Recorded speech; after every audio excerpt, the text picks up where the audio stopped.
À la tribune de la 52e réunion du Conseil des droits de l'homme à Genève, en Suisse, Félix Tshisekedi dénonce l'agression rwandaise par les biais des terroristes M23, occasion pour le chef de l'État de vanter les avancées du pays dans le respect des droits humains.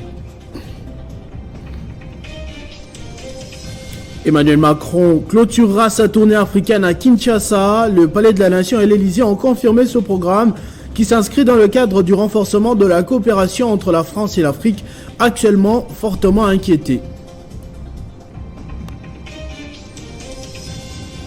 En Italie, au moins 59 migrants sont morts après le naufrage de leur embarcation hier au large de Crotone, dans le sud du pays, a annoncé le maire de la ville. À l'heure actuelle, 80 personnes ont été récupérées en vie. Mesdames et messieurs, bonjour. Mon pays est devenu tristement célèbre en recrutement des enfants soldats et en violences faites à la femme qui ont atteint le paroxysme par les viols systématiques des femmes érigées en armée de guerre. Extrait du discours du président de la République à la tribune de la 52e réunion du Conseil des droits de l'homme à Genève. Félix Tshisekedi accuse les autorités rwandaises d'avoir ressuscité le M23, un mouvement défait en 2013 par les FARDC avec l'appui de la brigade spéciale de la MONUSCO afin d'agresser la RDC. De pire ennemi des droits de l'homme et des libertés fondamentales que la guerre. Il est illusoire de prétendre protéger et promouvoir les droits de l'homme ainsi que les libertés fondamentales dans un contexte de guerre qui exacerbe les tensions internes et affaiblit l'État. C'est pourquoi il est impérieux de mettre fin aux aventures guerrières du Rwanda. Il est temps que la communauté internationale, en particulier les Nations Unies, sanctionne les auteurs des crimes et des violations du droit international en République démocratique du Congo et les contraigne davantage à exécuter le plan de paix issu des processus de Nairobi et de Luanda, plan avalisé aussi bien par l'Union africaine que le Conseil de sécurité de l'ONU. Dans le même sens, l'État, à travers son système judiciaire et son administration, est l'instrument principal de la garantie de jouissance et d'exercice des droits de l'homme et des libertés fondamentales. Il n'y a d'État et de pouvoir judiciaire que pour garantir à tous leurs droits et libertés, dit-on. C'est pourquoi la République démocratique du Congo attend de ses partenaires bilatéraux et multilatéraux l'appui à ses efforts afin de restaurer l'autorité de l'État sur l'ensemble de son territoire national et réformer profondément son appareil judiciaire, tant dans ses structures qu'en ce qui concerne ses animateurs. Emmanuel Macron en tournée africaine au mois de mars. La RDC sera la dernière étape de la visite du président français dans 4 pays d'Afrique centrale. Dans ce périple, l'objectif est de renouer avec les opinions publiques africaines et de parvenir à démontrer la valeur ajoutée politique que la France peut apporter au continent africain. Quels sont les enjeux de sa visite en RDC, un pays agressé dans la partie est par son voisin le Rwanda en soutien au M23? Réponse dans ce commentaire.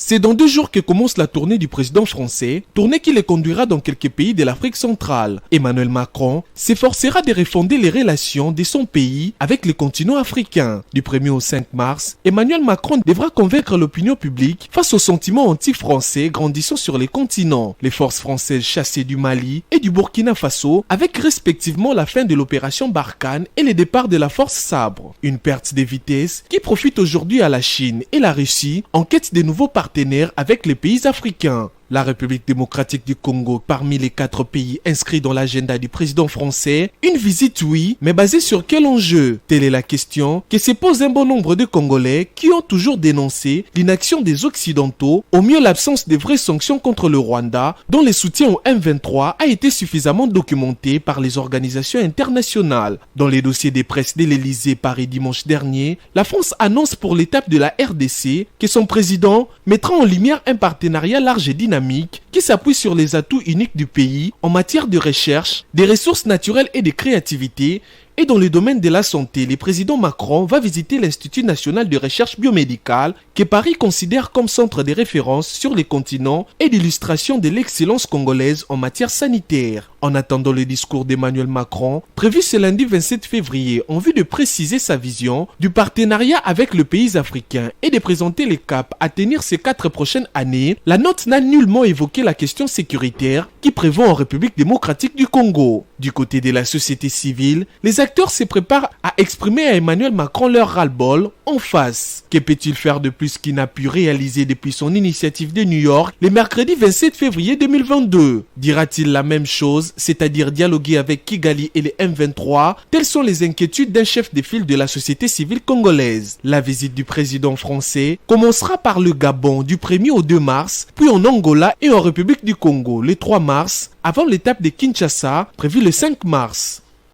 Les équipes de supervision de la CENI envoyées par le président de la centrale électorale ont mis la main dimanche sur 3 membres du centre d'inscription situé au lycée Père René Tipax dans la commune de Massina. Ces derniers ont produit 4 cartes d'électeurs au profit de Fabien Kouswanika, animateur d'une chaîne YouTube connue. Ils ont été remis entre les mains de la justice.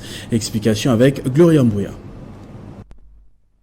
Il s'agit de M. Kevin Katembo Kimfumu, préposé à l'identification, faisant office de président du centre d'inscription, Jérémy Chiesa Kapia, opérateur de saisie, et Eli Djemba, préposé polyvalent. C'est grâce aux outils d'investigation interne à la CENI et au QR code généré de différentes cartes imprimées que ces auteurs présumés des fausses cartes ont été retracés avec exactitude par les équipes de la centrale électorale. On va effectuer la recherche pour retrouver l'électeur. Alors devant nous, ces 3 cartes qui ont été imprimées dans cette machine, ça nous a permis de rechercher pour la même personne. Voilà, pour la même personne, on l'a encore retrouvé avec un autre nom cette fois-ci, un autre poste-nom, un autre prénom, mais avec toujours sa même photo. A indiqué ce membre de la CENI, affirmant l'absence du récurrent lors de l'opération. Je ne saurais dire si la personne était ou n'était pas là parce que moi, mon travail, c'est de remplir la F01.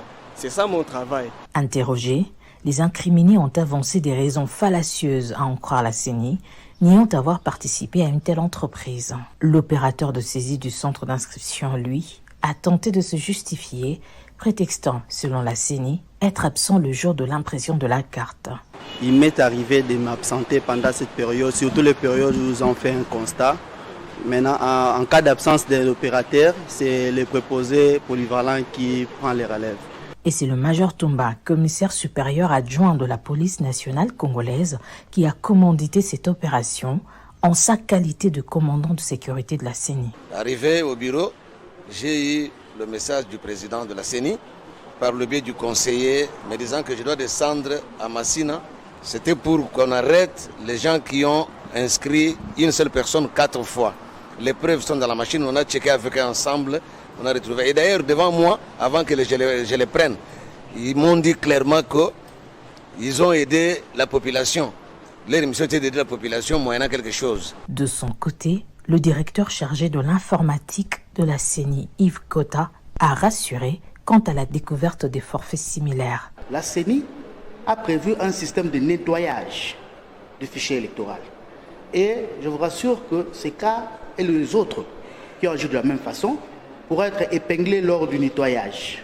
Pour celui qui l'a fait et pour ceux qui ont tenté de faire pareil, ils seront rattrapés par le système de déduplication. La CENI indique par ailleurs que s'enrôler plus d'une fois est une infraction, rappelant la loi portant identification et enrôlement des électeurs en RDC qui punit pour faux en écriture, conformément au code pénal congolais, et déchoit de ses droits de vote et d'éligibilité pour une durée de 6 ans, toute personne qui, en se faisant identifier et enrôler, dissimule une incapacité prévue par les articles 8 et 9 de la loi présente. Toute personne qui se fait inscrire volontairement plus d'une fois. Toujours des images effarantes à Matadi Kibala après les pluies. Une partie de la route nationale numéro 1, dernièrement réhabilitée, a été emportée par les eaux de pluie du mercredi et dimanche au niveau de l'entrée du quartier Matadi Mayo. Craignant le pire, les habitants de ces quartiers ont manifesté la matinée, barricadant la route pour une réaction urgente du gouvernement.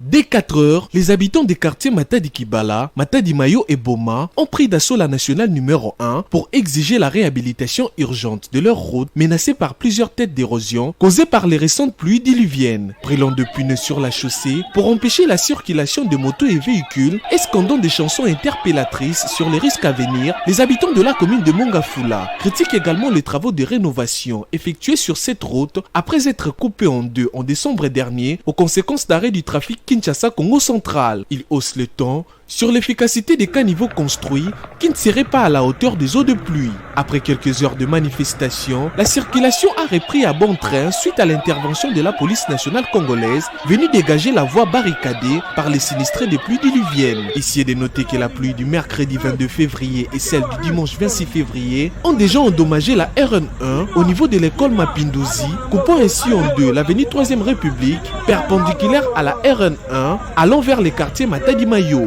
Un appel pressant est donc lancé aux autorités pour des solutions idoines. Un autre fait de société a particulièrement marqué la semaine, à savoir la mort d'une fillette d'à peine 1 an dévorée par un chien de race communément appelé Pitbull. Les images de sa dépouille en compagnie de sa mère désespérée ont fait le tour des réseaux sociaux avant que les jeunes du quartier ne se chargent de lapider mortellement l'animal par la suite. Des questions se sont posées sur la législation en la matière. Qui est coupable? Qu'est-ce qui aurait dû être fait? Réponse avec notre spécialiste en questions juridiques, Jean-David Kilolo.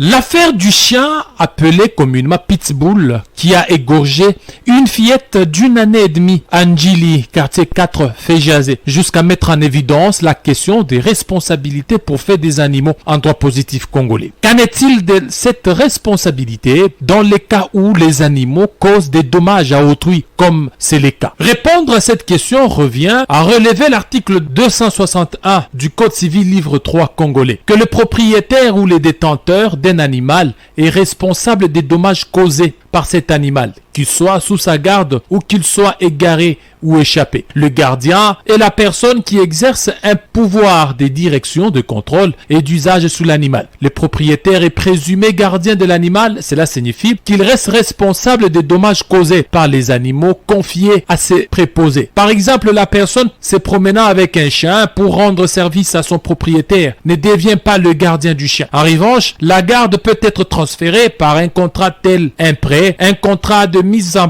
pension, un contrat de soins vétérinaires. Par exemple, le vétérinaire qui est en train de soigner un animal, la personne qui prend en pension des animaux en ont la garde juridique et sont responsables en cas de dommages causés par ces animaux. La responsabilité pesant sur les gardiens de l'animal est une responsabilité de plein droit. Elle est engagée dès que la victime a apporté la preuve de l'intervention de l'animal dans la réalisation du dommage. Elle n'a pas à démontrer la faute du gardien. À l'inverse, le seul fait pour les gardiens de démontrer son absence de faute est inefficace pour faire tomber la présomption des responsabilités. Il ne peut déduire cette présomption qu'en prouvant le rôle passif de l'animal dans la réalisation du dommage ou en prouvant que le dommage est dû à une cause étrangère, une faute de la victime, la force majeure, le fait d'un tiers. Ainsi, la victime a pénétré dans un jardin alors qu'il y a une pancarte « chien méchant ». Cela peut exonérer partiellement les gardiens de sa responsabilité. De même, en ce qui concerne les animaux dans un champ, le gardien peut être exonéré en cas de destruction volontaire de la clôture par un tiers. Fait irrésistible et imprévisible qui aurait permis aux animaux de s'échapper, sous réserve toutefois du devoir de surveillance pesant sur tout éleveur, lui imposant de vérifier régulièrement l'état de son troupeau et des clôtures. Dans les cas d'espèce, le propriétaire du champ Pitbull pourrait répondre de sa négligence à ne pas donner de la nourriture à son animal. Et en traitant, les recherches continuent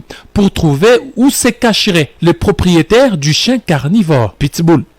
Comme vous l'avez suivi sur nos antennes ce samedi, l'archevêché de Lubumbashi a dénoncé une tentative d'enlèvement de l'archevêque métropolitain Fulgence Muteba en fin de semaine par des éléments de la garde républicaine. Cette dernière a réagi officiellement dans un fichier vidéo actuellement disponible pour les médias. Il s'agit en vérité d'un exercice de protection des hautes personnalités. Il y a eu un problème de communication entre les différents services. Nous sommes aussi chargés de protéger les hautes personnalités. Alors, pour être en mesure de protéger ces grandes personnes, nous devons avoir toujours le temps de revenir aux entraînements, en formation, ajouter certaines techniques et certaines technologies. Et c'est dans ce cadre-là que vous avez vu hier, vendredi, dans les avant-midi, nos hommes accompagnés de leurs instructeurs pour pouvoir ajouter les connaissances, les techniques à protéger les grandes personnes dans les lieux où elles passent très souvent. Je parle du président de la République, de ses hôtes, voire même des grandes autorités de la place.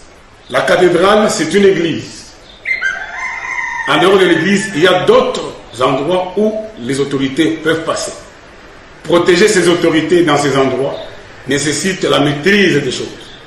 Après avoir subi la formation dans un endroit isolé, normalement, la formation exige que nous puissions nous approcher dans les circonstances réelles.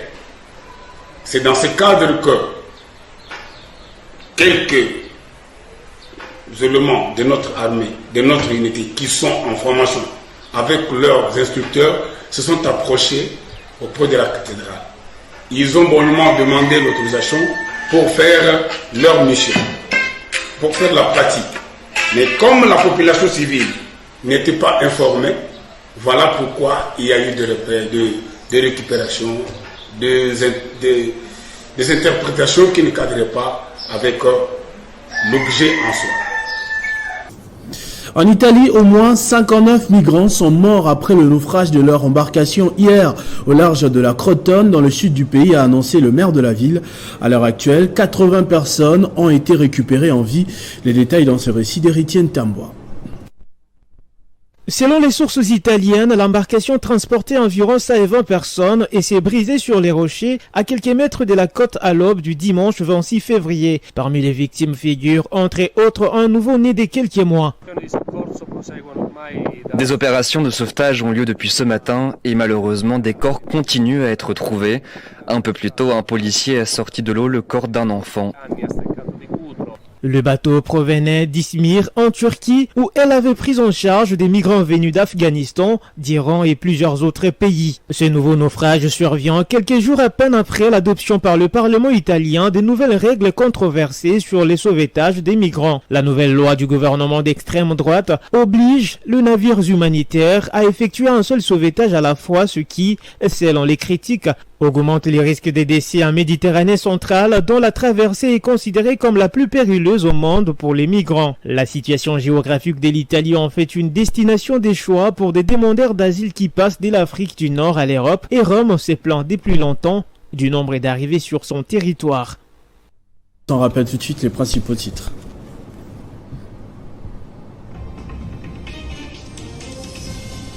À la tribune de la 52e réunion du Conseil des droits de l'homme à Genève, en Suisse, Félix Tshisekedi a dénoncé l'agression rwandaise par les biais des terroristes M23, occasion pour le chef de l'État de vanter les avancées du pays dans le respect des droits humains. Emmanuel Macron clôturera sa tournée africaine à Kinshasa. Le Palais de la Nation et l'Élysée ont confirmé ce programme qui s'inscrit dans le cadre du renforcement de la coopération entre la France et l'Afrique, actuellement fortement inquiété. En Italie, au moins 59 migrants sont morts après le naufrage de leur embarcation hier au large de la Crotone, dans le sud du pays, a annoncé le maire de la ville. À l'heure actuelle, 80 personnes ont été récupérées en vie. Ne nous quittez pas, la revue de presse avec Benjamin Moudiata, c'est dans un instant.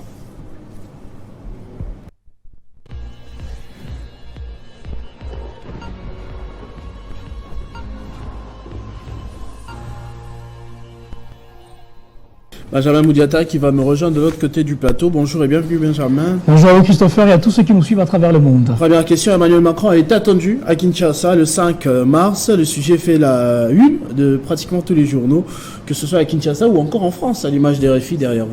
Eh bien Christopher, l'avenue d'Emmanuel Macron à Kinshasa, la capitale, a fait la une des tous les journaux presque parus ce lundi à Kinshasa. Il y a, en fait, c'est lui qui annonce cette nouvelle, RFI.fr, qui a titré « Emmanuel Macron en mars au Ghana, Gabon, Angola et la République démocratique du Congo, plus le Congo-Brazzaville ». Ce média souligne dans ses colonnes intérieures que les 4 pays dans lesquels le président français va s'y rendre, il n'est jamais parti là-bas. Et les 2 pays parmi les 4, il y a le Gabon et la République démocratique du Congo qui sont en année électorale. Abordant ces sujets, Christopher, il y a actualité.cd aussi qui titre « Visite de Macron en RDC, Kinshasa, attend que la France, membre permanent du Conseil de sécurité, condamne clairement l'agression rwandaise. » Alors, versant sur les attentes des Congolais, plusieurs attendent plutôt que ces derniers condamnent nommément et ouvertement l'agression du Rwanda et pourquoi pas évoquer d'éventuelles sanctions contre le régime de Paul Kagame, l'agresseur. Et Radio Okapi.cd a titré de son côté « Le président Macron attendu à Kinshasa le 5 mars ». Ce média dit « Cette tournée en Afrique centrale, 18e déplacement du président français dans ces continents, est une nouvelle opportunité pour lui d'appréhender l'Afrique dans sa complexité et de saisir n'est-ce pas, la transformation profonde qui s'y joue. Car c'est visible que l'Europe est en train de perdre son amitié avec l'Afrique chaque jour qui passe. Christopher Ochoko. La situation inquiétante des migrants subsahariens en Tunisie a aussi retenu l'attention des chevaliers de la plume. Exactement, en Turquie, la situation des migrants subsahariens reste inquiétante depuis les propos jugés antipathiques du président tunisien. Christopher, Africa News a titré à ce sujet Tunisie, le migrant subsaharien inquiet après les discours de Saïd. Dans cet article, Christopher, ce média relaie les propos communs de plusieurs migrants, à l'instar des étudiants, n'est-ce pas, qui continuent de dire « nous voulons rentrer au pays ». Ils les font, n'est-ce pas, pour leur rapatriement après une vague d'arrestations et des propos très durs du président Kais Saïed à l'encontre des migrants plutôt subsahariens. De l'autre côté, il y a Radio Okapi.cd qui a balancé xénophobie contre les Africains noirs en Tunisie. Le gouvernement suit la situation. Nous allons assumer nos responsabilités, rassure Lutundula, signalant les propos du vice-premier ministre, ministre des Affaires étrangères, Christophe Lutundula, qui a dit ça lors, n'est-ce pas, du briefing le samedi dernier. Il a affirmé que le gouvernement suit de près la situation des Congolais vivant en Tunisie dans ces contextes des xénophobies, Christopher. Merci Benjamin pour tous ces titres. C'est moi qui vous remercie, Christopher. À tous et à toutes également, merci de votre attention soutenue. Restez fidèles au programme de votre chaîne Télé 50. Vivez heureux, vivez 100 ans, mesdames et messieurs.